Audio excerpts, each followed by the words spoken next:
नमस्कार. आर न्यूजच्या बुधवार दिनांक 6 मार्चच्या बातमीपत्रात आपलं मनपूर्वक स्वागत. या बातमीपत्राचे प्रायोजक आहेत महालक्ष्मी TMT बार्स.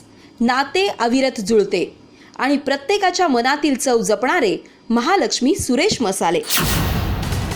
आजच्या बातमीपत्रात प्रथम पाहूयात गल्लीपासून ते दिल्लीपर्यंतच्या ताज्या घडामोडींचा धावता आढावा आणि स्थानिक बातम्यांमध्ये पाहूयात गडहिंग्लजमधील श्री दत्त मंदिर भाविकांचे श्रद्धा केंद्र बनेल, पालकमंत्री हसन मुश्रीफ यांचं प्रतिपादन. युनिव्हर्सल दगडूशेठ मंडळाच्या श्री दत्त मंदिराचा जीर्णोद्धारास झाला प्रारंभ. गुरुवर्य BG काटे यांना स्वातंत्र्य सेनानी दौलतराव निकम जीवन गौरव पुरस्कार जाहीर.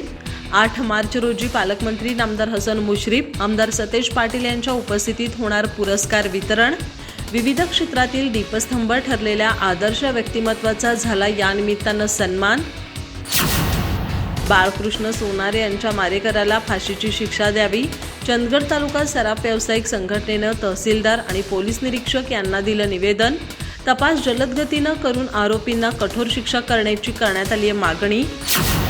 गडहिंग्लजच्या बाल कलाकारांनी जिंकली बीडच्या रसिकांची मनं. बीडमध्ये सुरू आहे 20व्या महाराष्ट्र राज्य बालनाट्याची अंतिम फेरी. गडहिंग्लज कला अकादमीच्या बाल कलाकारांनी सादर केलं प्रायश्चित्त. दुर्गवीर प्रतिष्ठानकडून करण्यात आलं तालुक्यातील विविध शाळांना लॅपटॉपचं वाटप. दुर्गवीर प्रतिष्ठानचे संस्थापक संतोष हसूरकर, संग्राम कुपेकर यांच्या उपस्थितीत झाला कार्यक्रम. खेडोपाड्यातील गरिबांची मुलं जगाशी जोडली जावीत, हाच संघटनेचा उद्देश.